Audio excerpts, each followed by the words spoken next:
to get out your smartphone, or if you brought a tablet or computer with you, this is the login info. So if you go to where you find that, just so you have Wi-Fi access, you don't use your cellular data if you don't want to. You're welcome to if you would like. But wherever you go on your phone to access the Wi-Fi, this is the network you're looking for. Oops, sorry.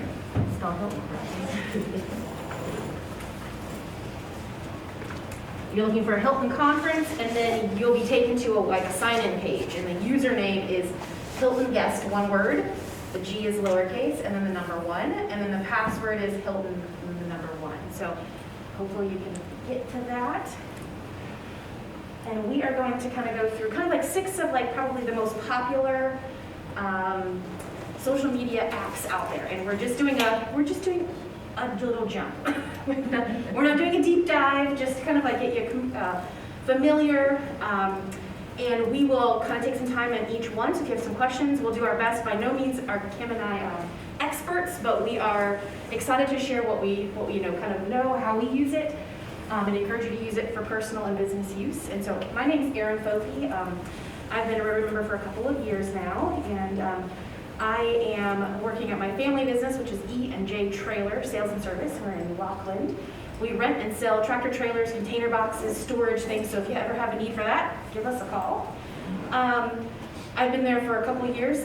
Prior to that, I was at Girl Scouts of Western Ohio as their regional director and was worked there for 13 years. So kind of a little transition. Had some family things happen that I needed to make some switches, and it was time. So I'll introduce Kim. Will you introduce yourself, and we'll get started. I am Kim Elliott. Very nice to meet everyone today. I am actually with a nonprofit organization called the 4-7 Ministries.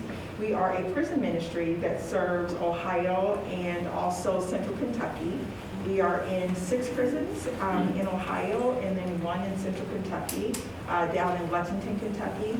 And pretty much what we do is we serve the incarcerated, their families, and returning citizens, providing resources and just connections to community services that they need, kind of helping to break down the barriers that they often face. So I'm excited to be here today. And as Erin said, this really isn't a deep dive, but we do encourage your questions, whatever you have, letting you just kind of see how we use this and hopefully how it can be profitable for you in business as well as just personal use. Awesome. Well, I don't know everyone. I know a couple of people. So if you don't mind, I'd love for us to just go quickly around the table, tell us who you are, maybe a fun fact that you'd like to share about yourself. So I don't know if anyone would like to start. Any takers? I'm Bob McElroy. All right. I've been in Rotary for about 22, 23 years. And my fun fact is I just came back from New York last night after a week visiting my son and his very pregnant wife in Queens. And I'm really glad to be a Cincinnatian. I really am. Everything up there is twice as expensive. It's not the cleanest place in the world. Yeah. Cincinnati's great. All right. Well, if you don't mind, we'll just go around the table. Like, Kat, will you go, or Kim, will you go next? Sure. I'm Kay Atkins. I've been a Rotarian for 30 years. And fun fact, this phone is driving me nuts. I bought a new phone in December. Within 3 weeks, it wasn't working. They said, we'll send you another one. I went 4 days without a phone. So that's why I'm here. That's a fun fact. No. Doug Bolton, Treasurer Secretary, President nominee, and I guess my fun fact is the fun in my life is our 13-month old grandson. Just lights up my world. That is fabulous. How am I supposed to follow that? Well, I'm Michael Schatzman. I don't have any grandkids, as far as I know. That's a fun fact. Yeah, that's fun. It's way off the rails. There you go. That was great. Been a member of the club since 1996. At present, I chair the co-chair the membership retention committee, which spills over into everything darn near. So we touch a lot of the other committees, and one of the things that I do is if you get a face mail or Facebook or email for your birthday or your club anniversary. Those come from me. So you'll get those periodically throughout the year. And I also, when we had a new member join the club, as soon as they're available in Club Runner, they get a blast welcoming. I have a special template for new members and welcome them to the club, because I think membership retention, should start pretty much about the same time that the check clears. I've always kind of had that philosophy. That's an old joke. I used it when I was president of the club. Oh yeah, that's enough about me. Awesome, thank you. Thank you, Michael. My name is Steve King, everyone. I'm a 15-year Rotarian serving on the board. I'm president-elect. Very excited about next year. In fact, I'm so excited about next year, I find myself waking up at 4 and 5 in the morning. Next year. So it's going to be great fun, but this period of time is pretty intense getting ready for things. So I'm delighted to know everything I can about social media, Erin. Thanks for doing this tonight. I'm Deanne Fleming. I am your club's membership director. So we talk membership a lot, don't we, Michael? Yep, we do. The fun fact, I do wake up at 4 and 5, but it's not about that reason. I can't sleep. Fun fact, my daughter's getting married in May, so I'm knee-deep in our first wedding. I'm Melinda Kelly. I'm president-elect and excited to be here, Erin, with you. You're not president. president. You got your job. I still call President Brett Babar, President Brett, and I have to catch myself. So, and I don't write under my name, President, because I don't want to get used to it. My apologies. That's what it is, you're right, Steve. But I'm very glad to be here, and fun fact is, I've been driving here to the Rotary Club of Cincinnati from Mason for 5 years. Oh, And I enjoy it, and sometimes it takes me an extra minute or two. Did I rainy day? That's On a right. rainy day. I'm Bill Stilley, been a Rotarian for 10 years. I do community service, and my fun fact is that I've been dead twice. Wow, say more. When I was in the service, I was in a little bit of an incident, and while laying in you didn't have private rooms in the galley with everybody else. The line came out where it separated, and I bled out, and they brought me back. And the second time was during a surgery for my neck. They couldn't intubate me because of the incident in the Navy, and they brought me back, fortunately. Wow. I didn't know that about you. Yeah. Well, we're glad they brought you back. Yeah. Me too. You don't want third time's a charm.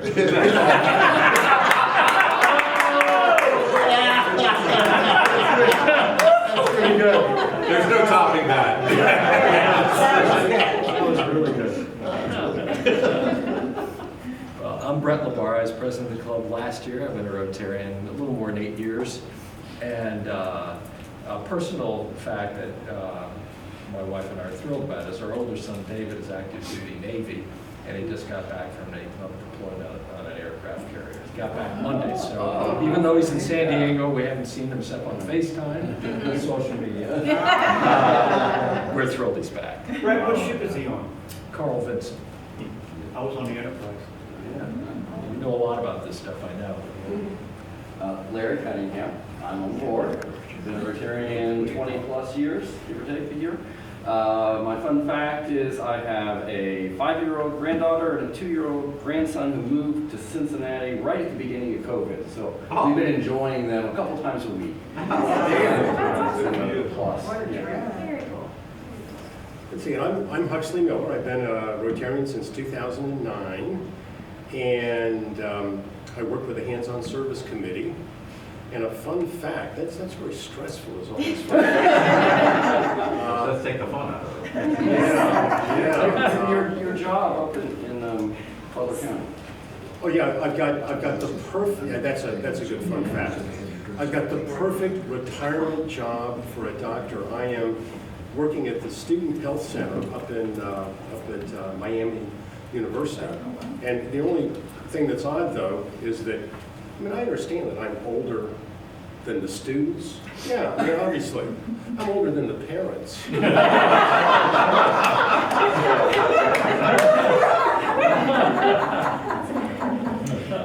I'm Sam Schutte, so I just finished, I think December was my 10th anniversary in the club. I'm a trustee on the foundation board. It's kind of most of the volunteering stuff I do right now. And fun fact, I guess we're kind of a swimming family, which Russell can appreciate too. So all 3 kids swim, and I'm an official for the YMCA program and all this. And so swim season is almost over. But my oldest made it to districts, which is pretty cool.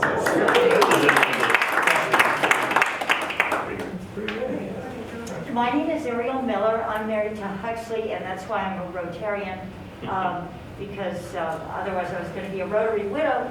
A fun fact about me is that I have dual citizenship as a Swiss, but I don't like milk chocolate. I just like dark chocolate.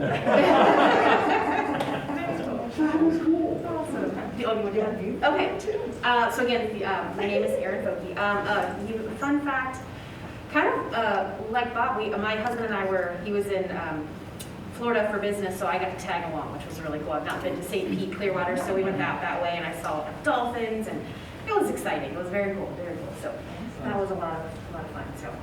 And I'm Kim Elliott again, and let's see, I'm also a 4 or 5 o'clocker in the morning too. And I actually get a call from one of my 4 grandchildren at 6:30 every morning, which is really cool because we get to encourage one another before the day starts. She's a Navy ROTC at her high school, and she teaches me everything I need to know about social media.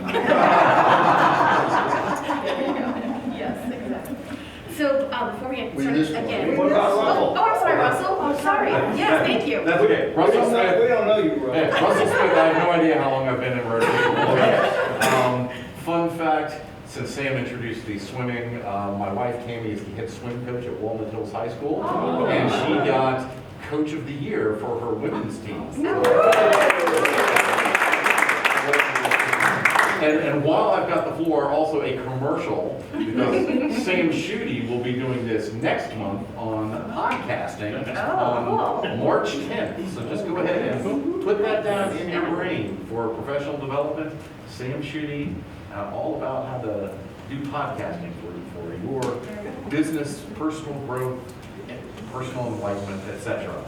Awesome. All right, thank you. So as we started when people first were getting in, this is how you log on to the Wi-Fi here at the hotel. So if you haven't done that and you'd like to do that, please feel free to do that now.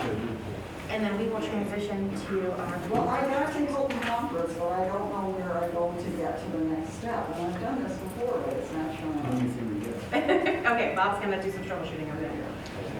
All right, so again, this is just Did you go to settings? we're just entering the water here. Whoa.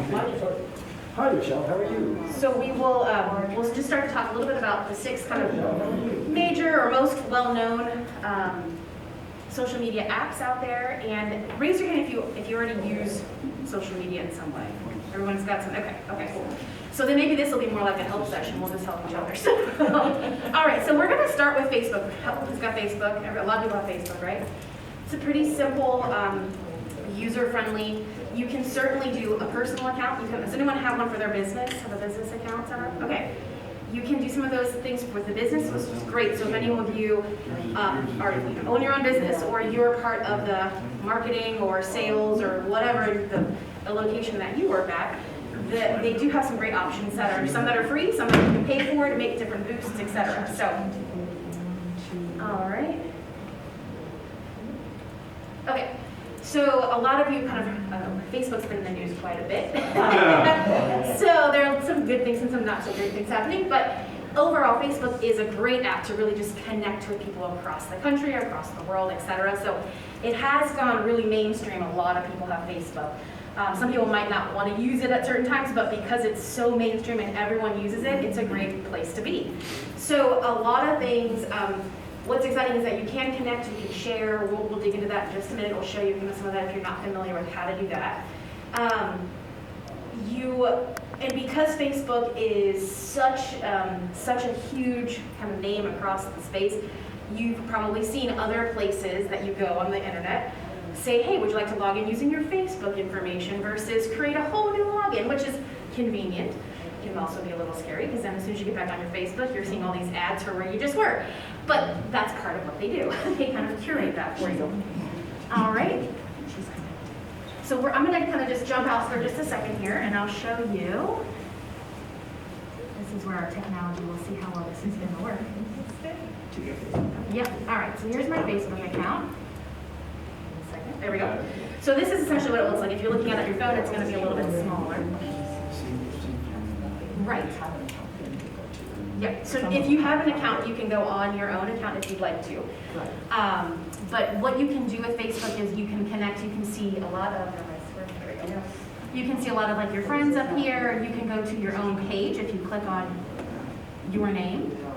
You can go to see some of the things that you've done yourself. You can put information about yourself on here, like where you currently work, what you've been doing, what are some of the accolades that you'd like to share with people. Yep.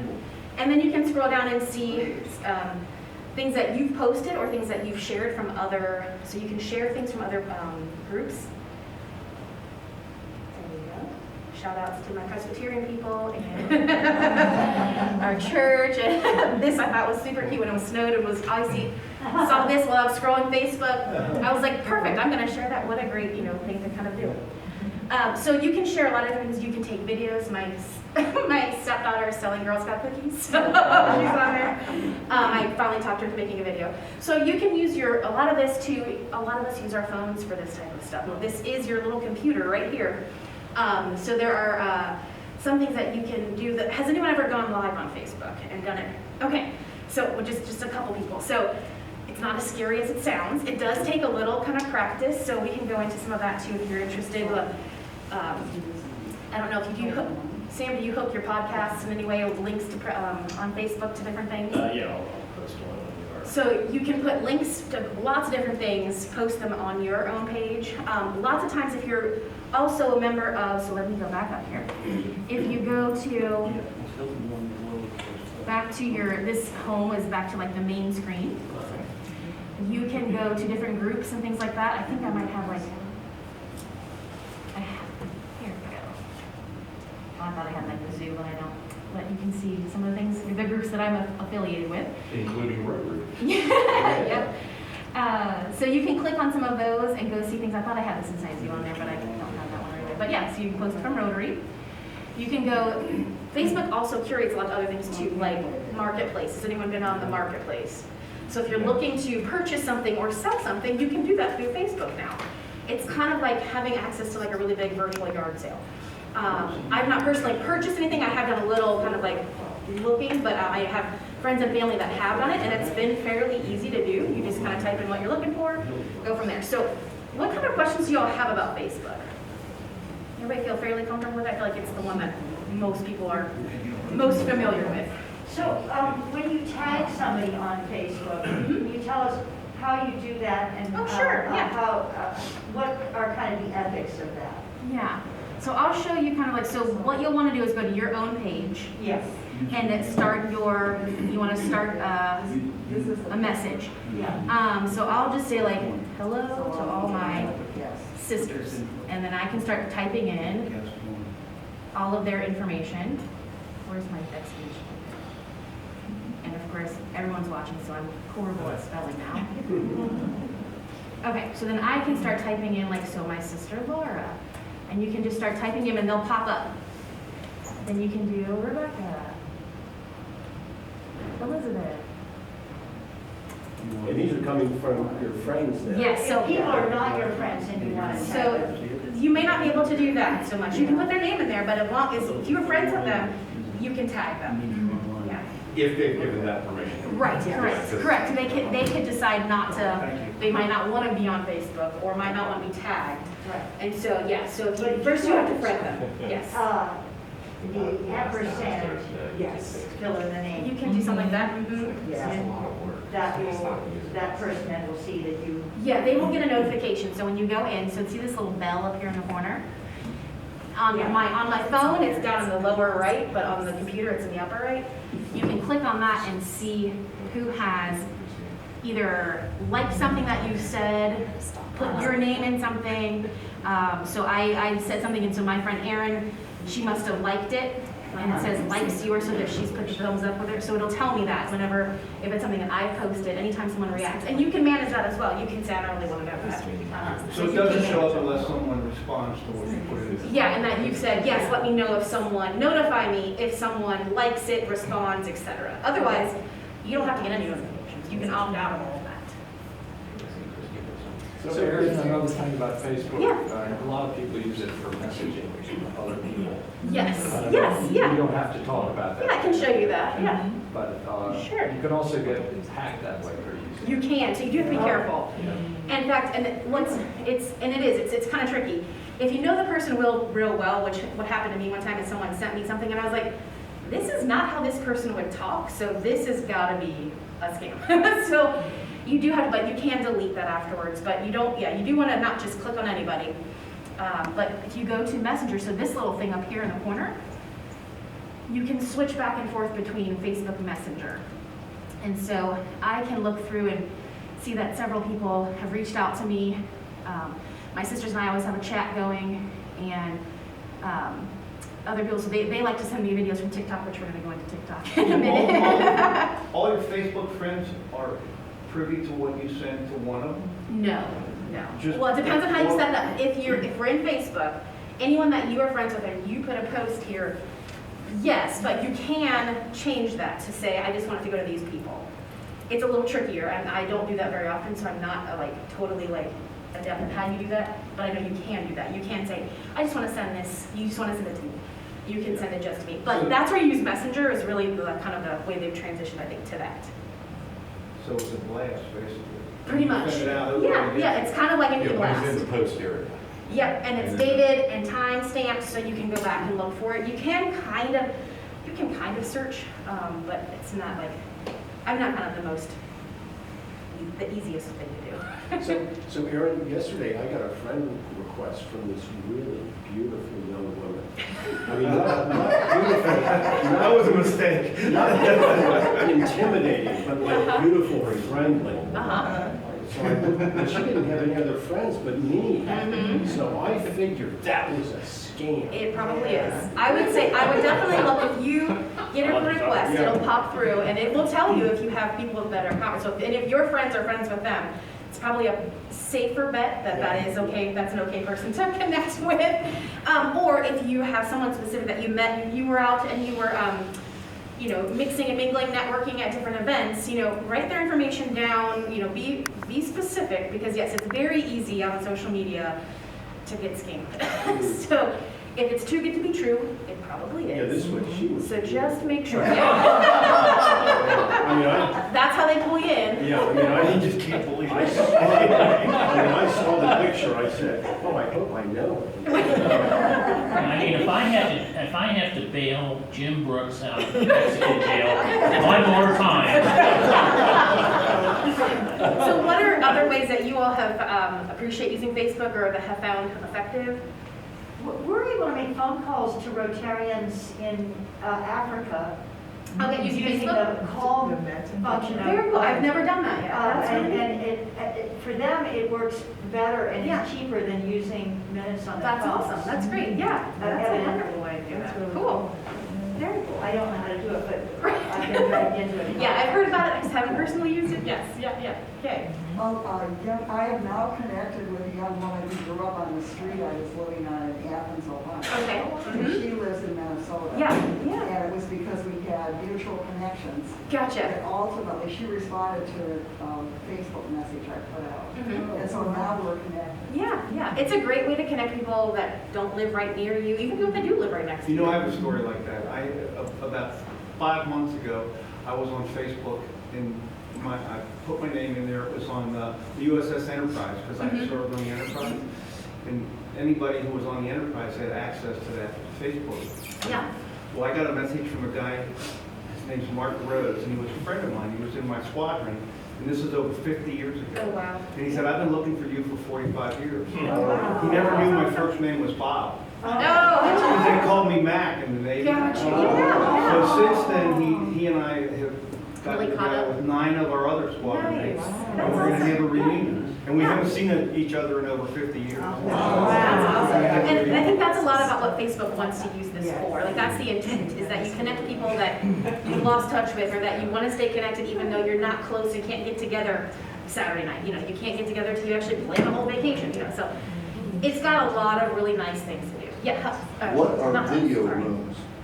Say video rooms? Yeah, what are those? I've not used a video room before. I would imagine, my guess is that it's similar to like clicking like Google Hangout or things like that, where you can contact each other via video versus just audio.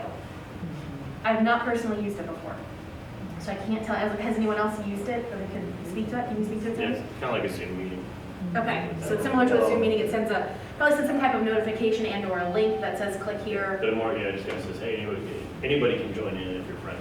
Gotcha. Okay, so it's just anyone that you. So again, with Facebook, it's all about who you have connected, who you connect with. You can use this for business as well, or other other organizations. Bob, as you're talking about the page that the ship put out, like you can do things like that. You can have. When I worked at Girl Scouts, we encouraged our service units to create Facebook pages, closed Facebook pages, because this had girl and kid, information about what the girls are going to do. So I didn't want to invite trouble. That you can kind of use that as like here's what's happening, here's what's posted, and post that information that way.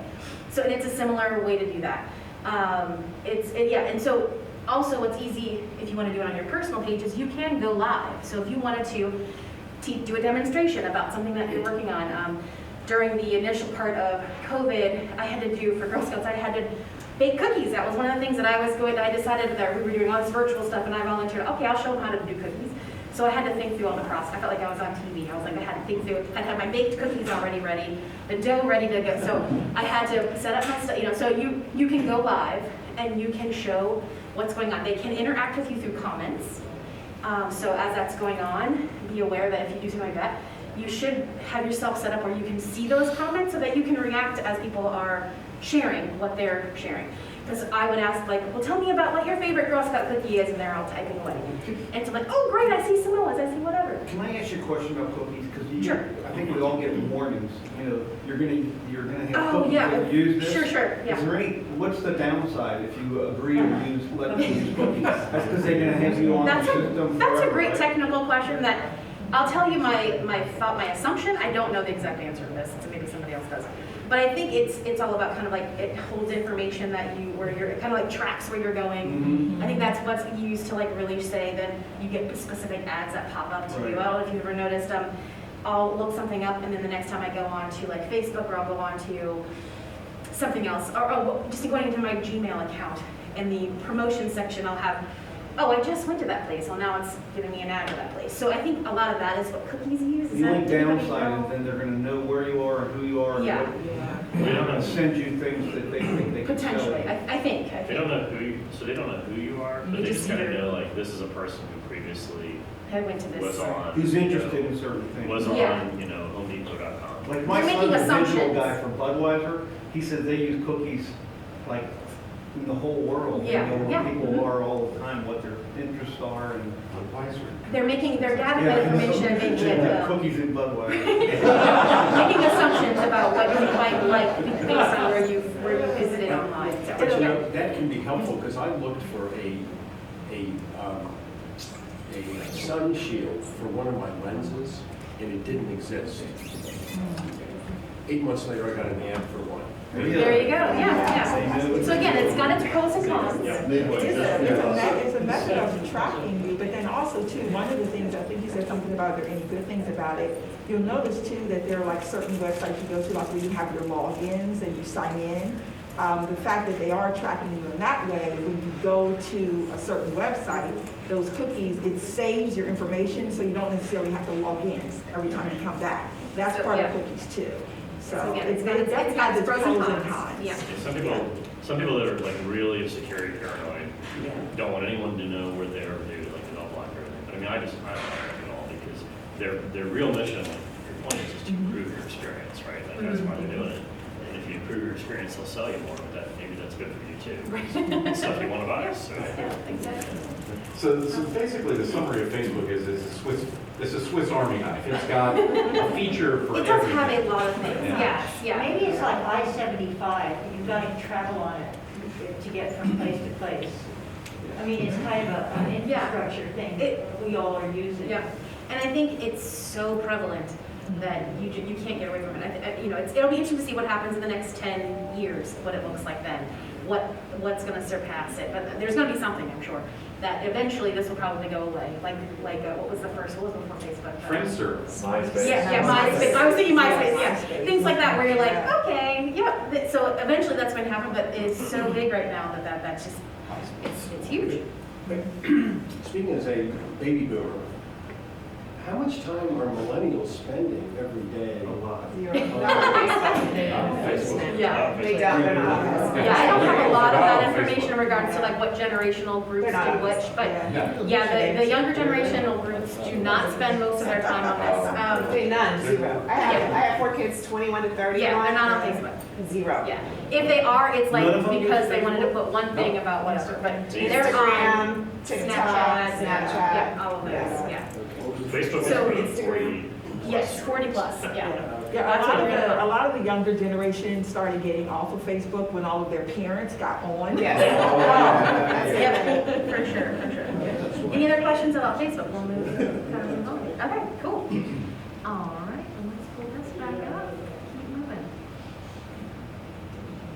We all have to keep that in mind with businesses and Rotary and. All right, so next one is Instagram. Who has an Instagram account?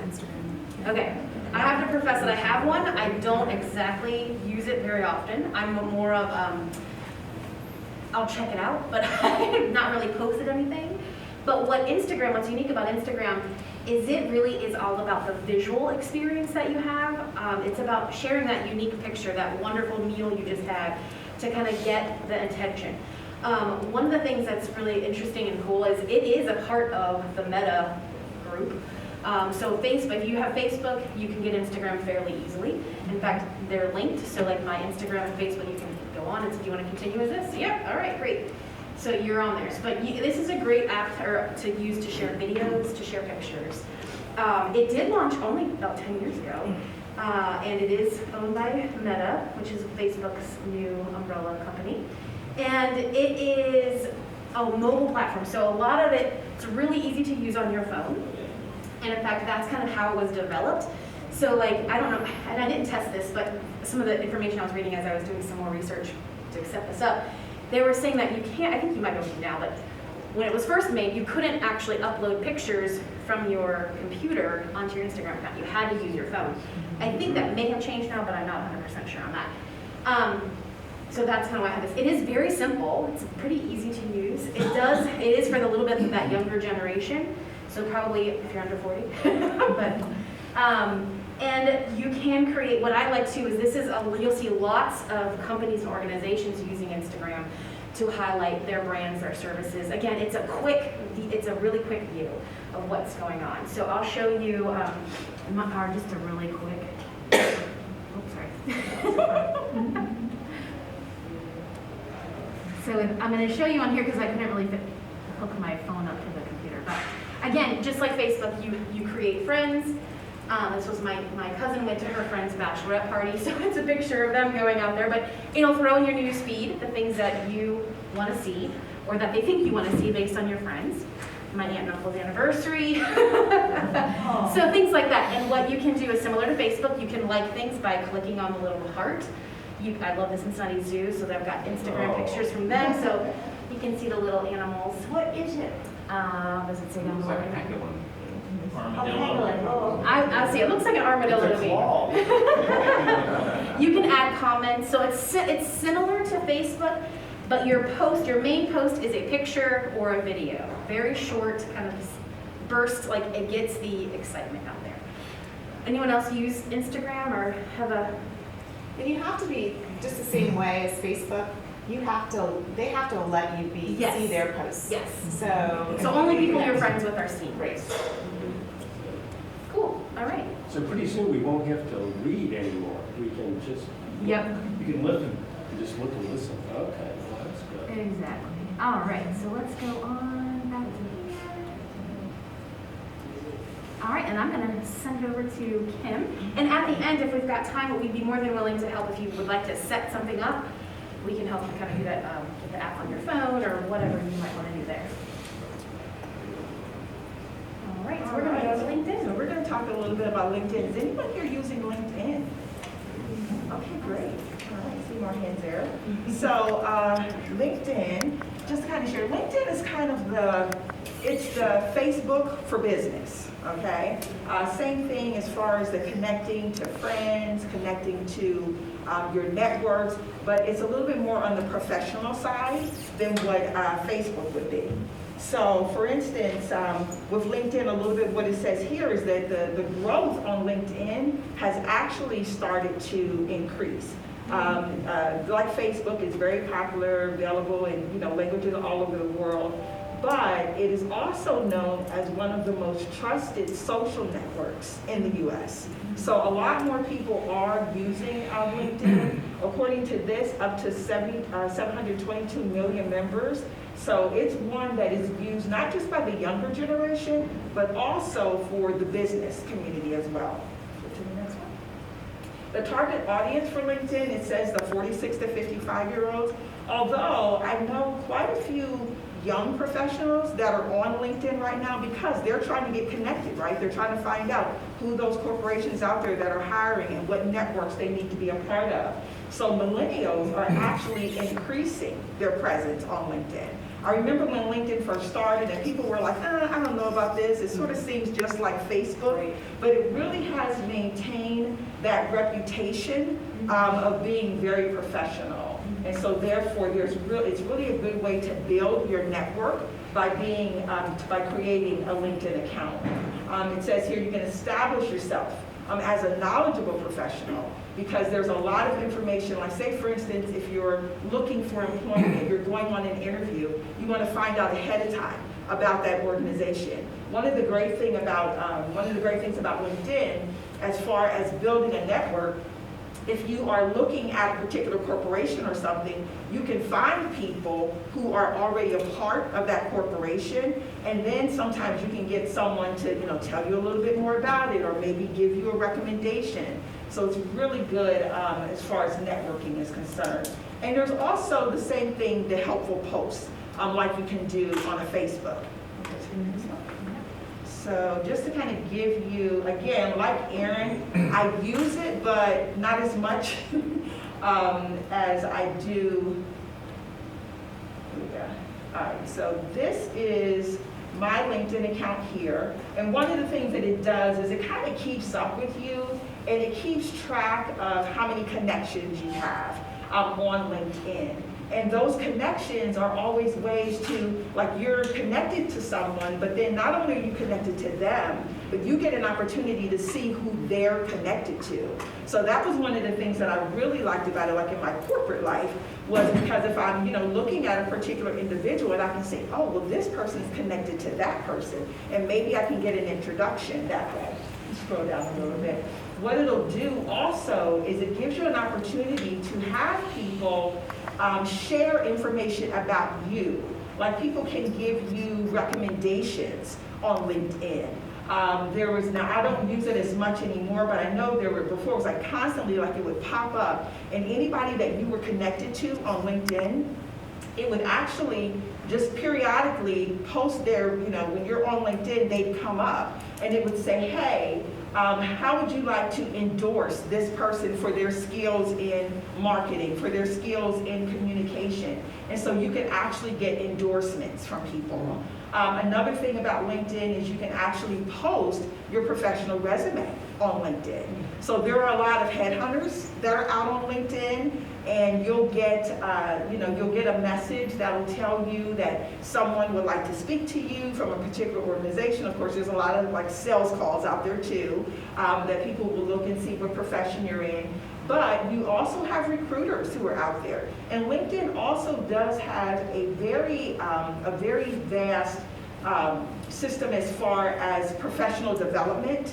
Now, there is a fee attached to that if you want to be a part of it, but you can actually do professional development on LinkedIn. They've really invested in a whole network of learning opportunities that are available for you. But just as we saw on Facebook, there's also posts out there, so people that you are connected to in your network. And a lot of times this is really interesting because you're connected to people not so much for personal reasons, like, you know, family and friends that you would have on a Facebook, but here, since these are more professional connections that you have, it's really interesting the different posts that you'll see pop up on your LinkedIn. Because often, unlike Facebook, where people will send you a friend request and you want to know, okay, do I really know this person, or are they a friend of a friend? Oftentimes on LinkedIn, you'll accept someone just based on business communications. And so there's definitely some very interesting posts that you'll see out there as you're scrolling through. So questions? Yeah, so I'm a communicator for one of the Rotary Action Groups, the environmental one, and it has a LinkedIn page, and people post essays there, and they are seen by a lot of non-Rotarians. So it kind of gets the message across that Rotary is working in this new area. Absolutely, absolutely. And it's picked up by people all over the world. All over the world, yeah, and it definitely is international. What are some of the other ways, some of you, quite a few of you raise your hands that you're using LinkedIn right now? Before I was retired, LinkedIn was always open. Okay. Because it's a great way to find out, when you go to a company page, for example, you can find out who does what at that company. It saves a tremendous amount of time. Yeah, absolutely. Yeah, I really like it. I mean, I don't go out there that often, as you can tell, but what I do is I do like to kind of just look out there from time to time and just see. And like I said, what I like about it too is that it gives you an opportunity to let people know about you. Like, say for instance, you're at a particular business meeting or something like that. I know before, one of the first things you do afterwards is you pop out the LinkedIn and you put people's names in there, and you can pull them up, as opposed to, like, you know, Facebook or something. You're not necessarily looking for like what they're doing in their personal lives, but on LinkedIn you can see a professional snapshot of them, and what their interests are and who they're connected to, what their associations are, and I really do like it for that reason. I was gonna say too, so we use LinkedIn a lot with our businesses, and you know, it kind of lets you hack into like these invisible networks that you would otherwise not know about at all. So like we want to do business with, we were looking for food manufacturers in Kansas City. I'm like, oh, okay, there's a Tyson Foods out there, right? All right. Well, who's out there in Kansas City that works for Tyson? All right, so we find the guy, you know, and then use other methods to reach out to him, either message here or look up his email, and there's other tools that help you do that, right? And we got a call with the guy, you know, and it's like, how would I ever know what even is in Kansas City? I don't know Kansas City, I've never been there, you know, so. And the more people you have on that, the greater your network grows. Absolutely, absolutely. I'm in the investment business, and we're using LinkedIn a lot just to create credibility, right? You know, thought leadership. Part of thought leadership is creating posts that demonstrate that you're committed to the industry, right? That you have a lot to say about all these different subjects. So when a prospective new client researches Wealth West, they see that, you know, it's not just a flashy website. There's actually a whole library of thought that has gone into, you know, our presence in the industry. Absolutely. I'll click ignore on that one. Here you. So yeah, I clicked on my network, and so you can see the invitations, and it's got one out there to Kim, so she can accept that, and then just like in Facebook, you can kind of accept or ignore. So it looks very similar to Facebook. It does. It is. It's very similar. I mean, like I said, it's sort of like the professional Facebook, you know. There is a lot. I mean, it's mainly for networking, but oftentimes, too, people will just post just something just to share good news, you know. But it's interesting, you know, what you said, just like you're mentioning the essays out there, you know, sometimes some of the things that you see out there, just because you're connected to someone, it might be something about someone's family or whatever, but it really has maintained its professional reputation. So. People love to share press releases on here. If you've got friends and you put something out, people will share it, and that's much better than if they're sharing on Facebook, because nobody wants to share like some businessy thing on Facebook. It's boring. Absolutely. It's like, I'm trying to play Wordle or something. And that's very social. This is And much one more. of the things that we passed on here too was like, say for instance, you got a position open or something, you can post that out here, you know, and individuals would see that, so. Any other questions? All right, well, I think we'll go ahead and go on to the next one. I'll switch back to Erin to talk a little bit about Pinterest. All right. Pinterest is one of my favorites. I'm on this one quite a bit. It's the fun one. Yep. All right, so Pinterest is also, it's like a visual, it's very much a visual thing to start with, and then it takes you into other ideas. So I love it. It gives you lots of inspiration. How many of you are on Pinterest? Like Pinterest? Okay, just a handful of us. Okay, all right. So this is a great one. So sometimes you think Pinterest crafty stuff, right? It's not just for crafts. It is for any, it's almost like a YouTube kind of thing, like where you can find how to do anything on Pinterest and YouTube. But Pinterest, what I really love is, for me, it sparks the imagination. I love crafting. I love finding new recipes and things like that. So those are kind of the things that I go to. So I'll show you mine in just a minute. There are billions of what they call pins. So if you create something, if you're looking through something and you find something you like, you can, what's called pin it. You can hit the red button and add it to your information. It's a great spot for sharing. It's inspiring. You have lots of different things to look at. It's free. It's open to anyone. So let me show you. Just click behind it. Yeah. All right. So this is when you first just go to Pinterest. It's very visually appealing. It gets your attention. You can see. It switches through. What's really cool is it also will track what you're looking at, and it will give you other ideas. So if you click on a zucchini recipe and you go back to the main page, it's going to show you more of that. Every time you click in, it's going to show you different things. So you can click on click towards login, and I'll log this in. Is this a subscription or is it free? Oops, it is free. And I'll show you a little bit about how to use it. So once you're in, this looks just like kind of like the main page. You've got your information up there. What you do is up in the upper right icon is your thing. So if you click on that, it's going to take you to your account basically. And what's cool is it'll show you. You can make what's called a board. You may have heard this or not. So in Pinterest, you create boards, and then within those boards, so basically you're categorizing things essentially. So the first two ones are kind of like just everything gets dumped in there. I don't know why they changed that, but they did. So my mother-in-law got us an Instapot. I still have yet to use it personally, except my husband calls it the rice cooker. That's all he uses it for. So I was like, okay, in an attempt to kind of really figure this out, I was like, let me look up for Instapot things. And so you've got a whole thing there that has it.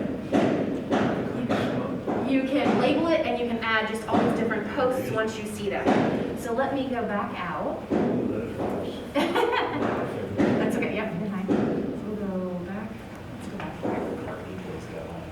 All right, so also too, I love to make cookies and cakes and things, so I have inspiration boards. I make all of my nieces and nephews cakes. And so my niece, in November, she wanted a frog cake. I was like, okay, great. So you can go and search things and find them. The recipe comes right up as soon as you click on a particular It can't, so I'll show you. Yeah, so I'll show you. So let's go back out, scroll to home, and we'll say we're going to look for a, throw out something. Give me an example. PF Chang wraps. There we go. So it'll give you lots of, just click on PF Chang lettuce wraps. They're going to throw out all kinds of different options and ideas. And if you see one that you like, so let's just click on, you can open it and you can see a little bit different. So it's going to show you a little bit of a closer view. And then you can save it. You can hit save.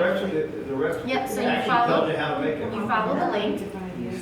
And it will take you to the recipe, or to whoever. These are basically linked to a lot of people's blogs. People will talk about what they like, what they make, what they do. This is where you're gonna find the mom and wherever that has, loves it or whatever. So yeah. Usually they link you all to someone's blog, and then they've got So then, a lot of times, which is nice too, you can jump to the recipe. So you can kind of then print out the recipe, and they've got it all right there. So then, like, what I'll show you, like, if we go back up here, so usually sometimes there's a little button that says jump back to the top. You can close out of this, because it will open a new, so you can just close out. You can go back and you can save it. You can select where you want to save it, which of your boards you want to save it to.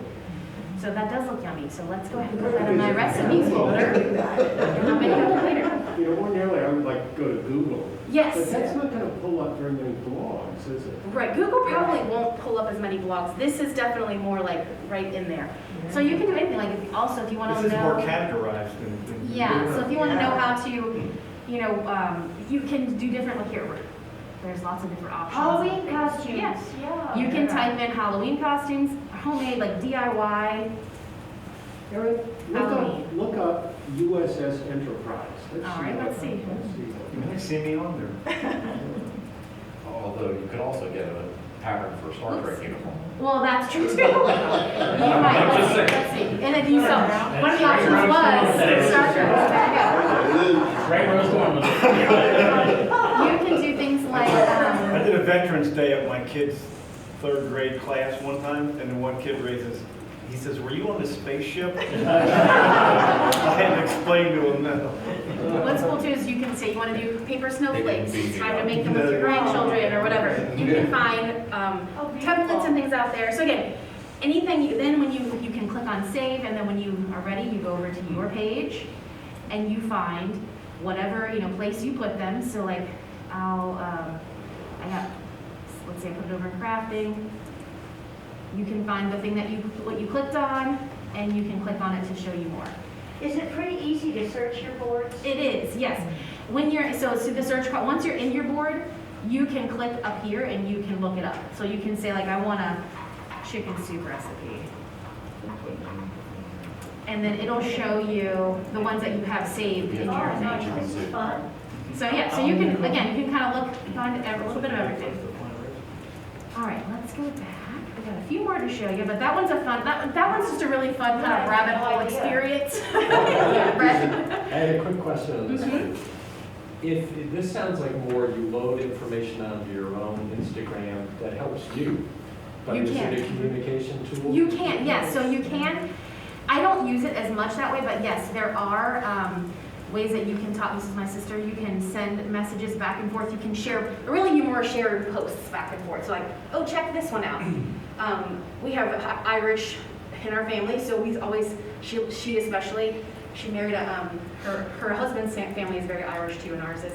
And so she sends me like 4-leaf clover things all the time, and things like that, so. Does it do things other than crafting food, like It does. a sink or something like that? Yes, like you can, yeah. Can you look up like how to do a rotary project? I'm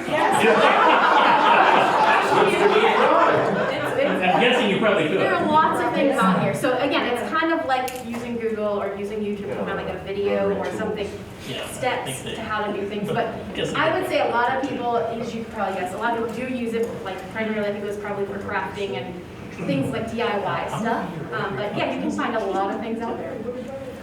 All right, so let's go back to and go into learn a little bit more about TikTok and Twitter before we finish our time together.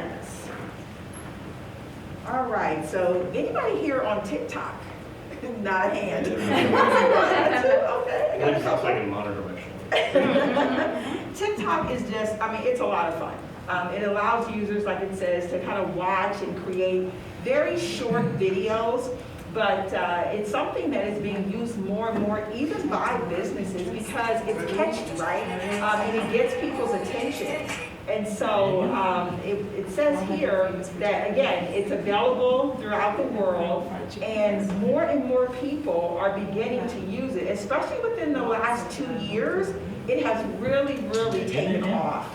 So, for instance, one of the things that people like about it is they say that it's authentic, because people come on and you're in front of, it's a live camera, okay? And it's like your 15 seconds of fame, okay? Or however long it is on you. And then I like this this because it says TikTok says their users say it makes them happy, you know, because you go out there and you see sometimes I look at it just like raise an eyebrow, and like what was that? It was quick, which is probably good because you never know what's going to pop up on there. But more and more businesses are starting to use it. I saw something recently. I think it was either Chick-fil-A or Chipotle, one of them, but they were using that as advertising. They were starting to make TikTok videos for their advertising. Do they have to pay to post those? You don't, no. It's something that you can just go out there and again, you just got your couple seconds of fame, you just put it out there and it just takes off. You know, people usually, they'll see it, they'll share it, and then that's how it gets communicated.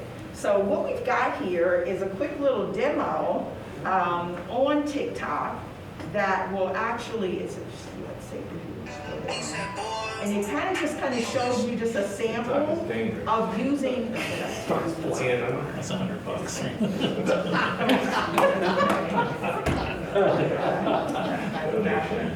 Can you send a blast out on TikTok, or do you have to inquire on TikTok? Maybe we want to do a rotary 10-second ad. You could do a quick ad, and then what you would do is you would like put it on your TikTok account. You create it on your TikTok account, and then it would just blast out that way. But only to our contacts, individual contacts. Now that or to everybody in the whole world. Yeah, TikTok. Yeah, TikTok. I'm sorry. So it can be hybrid. It can be most of the time it's the whole world unless you got a private account. Right. Yeah, mainly TikTok. You just put it out there for everybody to see. So you couldn't restrict it to like Cincinnati users of TikTok. You can send it to people. Yeah, you can send it to people. Advertising tools.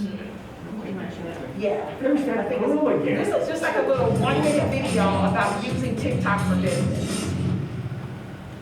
So you've probably heard of this app by now called TikTok. More than 1.5 billion users are on the app, heavily dominated by the ages 18 to 34.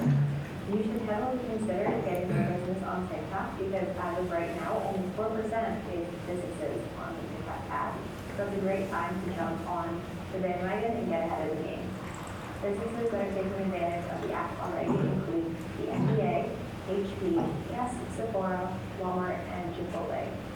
Attention is easy to capture on the app, being that the content takes up the entire screen and you have to have the volume on and be watching the content as it comes.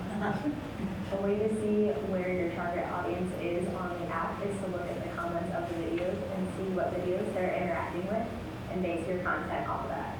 Using TikTok is an authentic and relevant platform to be on right now, so be sure to start your TikTok account and get the entire office involved, and most importantly, have fun. Be sure to check out our TikTok with the handle SEO Lookout. So really, I mean, it's just one of those things where you just go out there just for a few minutes, and like I said, the authenticity of it is that it's quick, right? I mean, it's like you just, now I'm sure sometimes some of the things I see out there, they have to practice before they actually post those TikToks.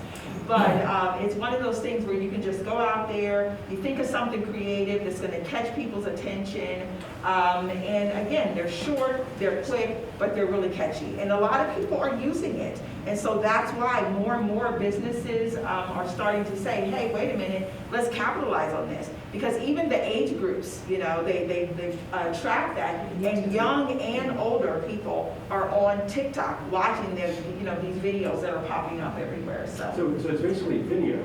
Yes, it's totally video, all video. And one of the things that's interesting about TikTok, I think, is like they have an incredible algorithm, right? Like if you watch YouTube and you just let it run, the next video it shows you're going to turn it off like it's stupid. It's not very good at recommending stuff. But if you watch like, you know, a couple of videos on Italian cooking or whatever things you like on TikTok, it just knows what you like, and it's really amazing how much it will predict. You know, it rarely shows you something that's not interesting to you after a while, which is kind of cool. And there are tons of them out there. Absolutely. Or terrifying. Or terrifying. The algorithm knows. It's pretty neat.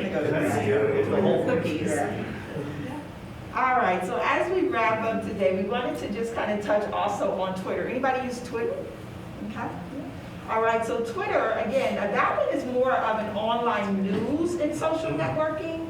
where again, you're communicating in short messages. The big thing about Twitter is that those messages are 140 characters. So you're going to say it, but you're going to be concise about it. And it's something that today is still being used as one of the biggest ways to share news and big events. A lot of, something's happening globally, a lot of times it's showing up on TikTok. And as it says here, PR teams and marketers, they're using TikTok, using Twitter to increase their brand awareness. Another thing too is that with Twitter, you can go out here too, it says instant customer support. If there is something that's going on with the company, and whether it's a product or something like that, companies actually watch their Twitter accounts because people are actually, like a Facebook or like a LinkedIn, people are connected out there. And so when they see something posted on Twitter, it's getting recognized. So I've seen out there where people will have a problem with a product or a service, they will actually post about it on Twitter. And then you'll see a response pretty rapidly from that company, maybe an apology or how they can support to let people know that they respond quickly. And also it says on here that Twitter is also used to kind of some of those DIY home automation products. You'll see some of that on Twitter. So just a little sample here on Twitter, just pulling up mine here. And Twitter too can also be very similar to Facebook and LinkedIn in the way that you do kind of have a network of people that you connect to. My computer's going very slow for some reason. Okay. You do have a network of people that you connect to, so you can go out there and you can search, but oftentimes, again, instead of your connections being just, necessarily personal friends, oftentimes on Twitter, or on Twitter, we're talking about all these different ones, you're connected to, people connect to celebrities, people connect to organizations. It's not just so much the individual connections. Although, you can certainly have your own individual account on there. So if you use Twitter, you're a twit? Just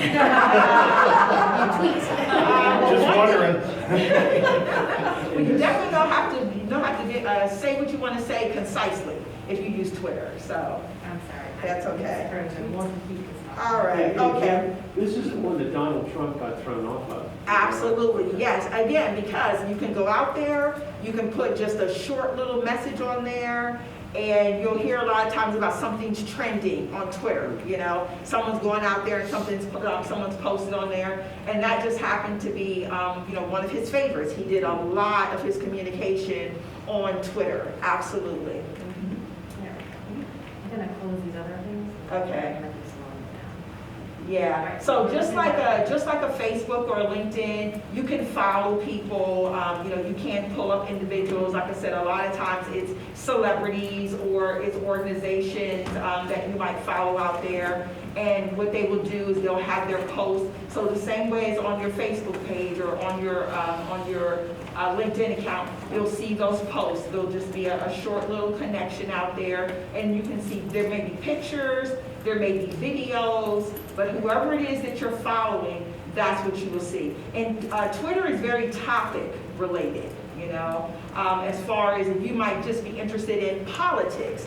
And if you put in politics, then it's going to give you all of these different individuals or different people that post on those topics that you can actually find out there on Twitter. And then if you do see something on Twitter that you are interested in, again, you can like things that you see out there, as well as if you see something that's really interesting, you can say, oh, I really like this, I want to retweet this. And so you can go out there, you can select that, and then you can go underneath it and you can retweet it, and then that goes out to everybody that's in your network as well. So that's how things begin to trend, because someone will see it, and then someone that has a huge following on Twitter will retweet it, and then it goes out to their network, and then everybody, their friends, and so on, and that's how things spread very quickly out there. Any questions? Sounds like COVID.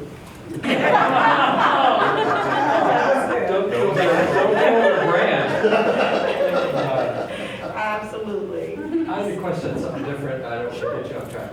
WhatsApp. I used to use that even years ago when I traveled internationally just for messaging. Is that, I look at that as like a substitute for texting. Is that kind of what that is used for? It is. I mean, it's definitely a communication tool. Now, I mean, the thing like with WhatsApp is like your text on your phone is usually like right there. WhatsApp, you've got to have that app on your phone, and whoever you're communicating with has to have the app too. It's not just something that everybody automatically has like text. But yeah, it is very similar to texting as far as the communication piece of it. I think I use WhatsApp with like Bible Study Fellowship. There's the group that I'm in Bible Study Fellowship. It's an international group. And so we all communicate through WhatsApp, And with WhatsApp, you can send pictures as well as send messages like you do in a text.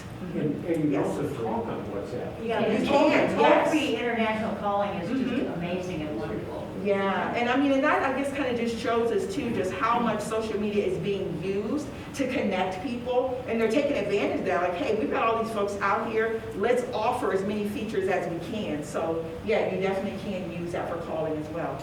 So I guess if we signed up for all these things, we could cancel our newspaper subscription and turn in our library card, it looks like. Well, there's... I'm just wondering, like, Yeah. like, I mean, if somebody is connected to all these things, if they're a young person connected to all these things, how much, I mean, how much screen time are they? Absolutely, yeah. I just came back from New York and I read the Enquirer every day while I was up there on my iPad. Yeah. Because I got a subscription both delivered to my driveway and electronic. And I didn't miss anything. One thing But that there's not something about holding the paper in your hand. Yes. It's an old time.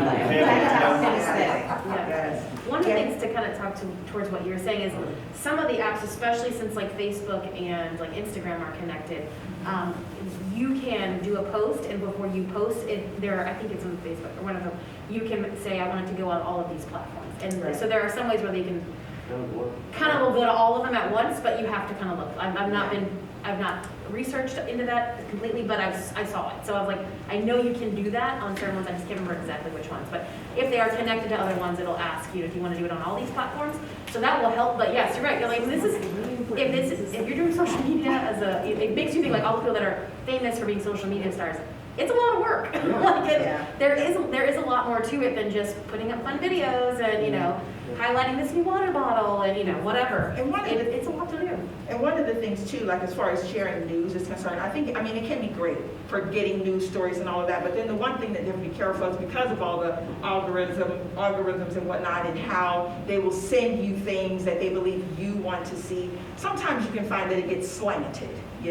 When you're reading things out there, you're only going to see a particular kind of post if that's what you normally go to. So it does kind of sometimes limit the view of what you're going to be exposed to when you're looking at social media. So you just kind of have to be careful about that if you want to know like what's going on in the world, and not just, okay, well, they know I'm interested in this, so this is all I'm going to see, So that is definitely one of the things that you have to be aware of as well.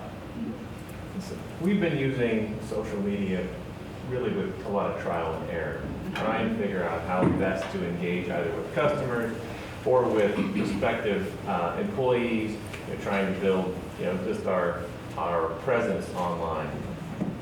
Overall, I'd say our results have been very mixed in terms of all the effort and all the work. What do we have to show for it? We have a presence, we've got a community, we have some people who are now connected to us who are not really yet clients. I haven't stumbled across a tremendous commercial success for the use of social media. And I'm wondering if anybody here had one they could share. Yeah, a big one at Sharp, they stopped doing traditional advertising completely and went to social media and had a huge spike. It was massively successful.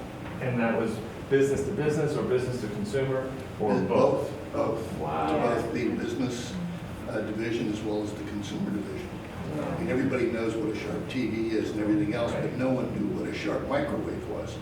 And they only advertised it on social media, and it's the #1 microwave in the So now we can really bury the newspapers because nobody needs to sell ads anymore. So a follow-up question for you.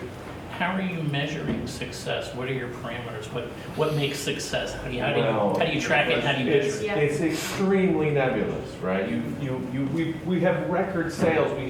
Our company is doing great. Is that attributable to our social media campaign? Very difficult to connect those dots. Okay. I'm sure it is, at least in part. But when you say, all right, I want to spend another $100,000 on social media marketing, what is that going to result in actual new business? We've literally just been trial and error, and I think this is working. We're seeing activity here, and so for us, activity has meant at least that's a sign of interest. Let's do more of that. Yeah.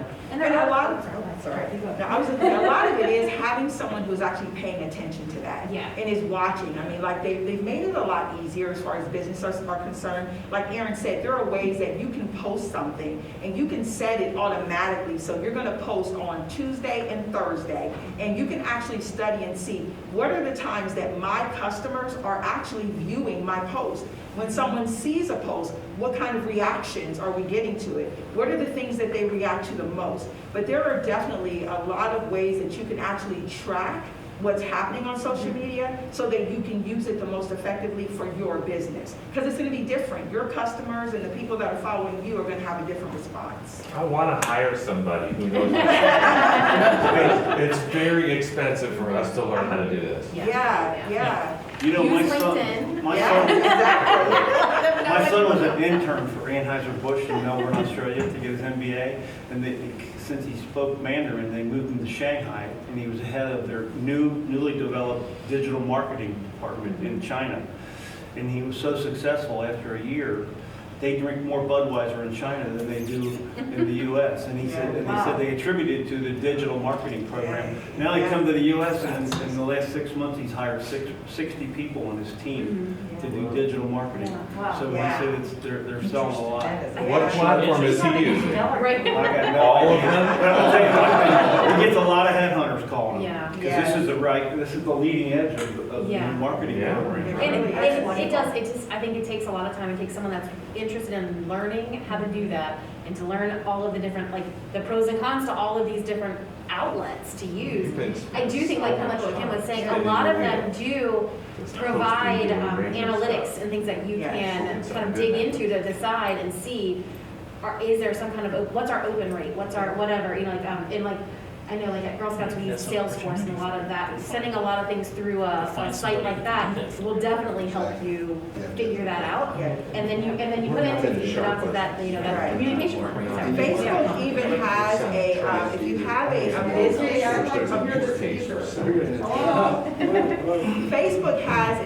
business account, Facebook has something called Business Manager. And the Business Manager platform on Facebook even gives you some of those analytics. It tells you how that you can connect the different social media platforms so that you're not having to do all this individual posting. You can automate things. So they're trying to make it easier and easier. But yeah, having a dedicated person, if you really want to use it to move your business forward, having a dedicated person to watch the analytics for you is really beneficial. Yeah, that's correct, and I don't know, Larry, if you remember, we had a speaker, one of our professional development series speakers, spoke to that maybe 2 years ago. And he came in and he showed us some of those analytics. He actually did run 1 or 2 companies through that, so you could see how many people came to the site, what hits resulted in, and how they went from that site and maybe made a connection. All of the background pieces, he actually showed us right here in this room, so maybe we could have somebody else to come back and speak to us again on that. But it was very interesting, but it showed you where they were going. It was kind of like what you described, the cookies. So if they went to your site and they contacted you or got another hit or trend, and that's what they do. So maybe we can look back and find out who that was. Well, it was something Josh Reed used to do, but I think he transformed his business. But that was a lot of what he was doing 2-3 years ago. I was going to say too, Steve, just to your question too, like, I mean, some of you may remember kind of back in the start of COVID, we had this thing go viral with the tip jar thing that we built, the virtual tip jar, right?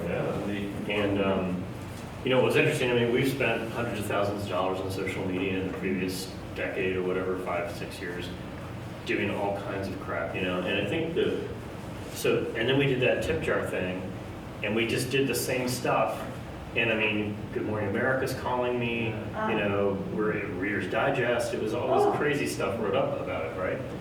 And did Unstoppable Software make money on that? I don't know, a lot of people read our name. I don't know, you know, it's hard to say, because it wasn't like it was about software, it was about something like using software, right?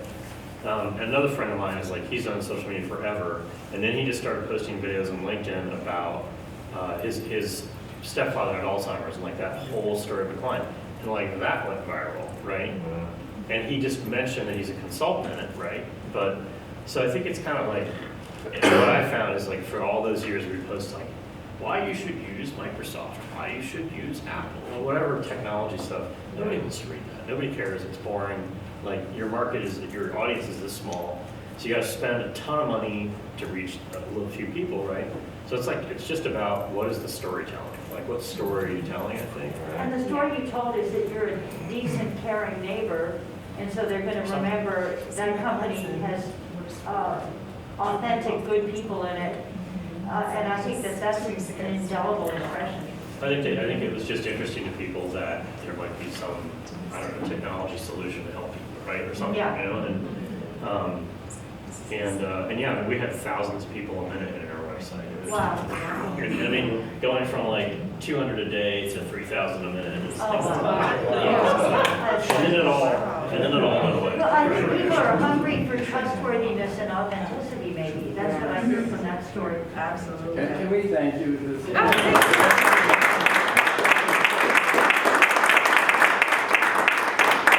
anyone wants to stay behind to set up an account, I need some help with that, we'll do our I'll best be, to help you. I'll be checking in on Facebook when we get upstairs, and I'll be tagging all of you. There you go. Thank you very much, that was very good. Thursday, March 10th, Sam City. I'm really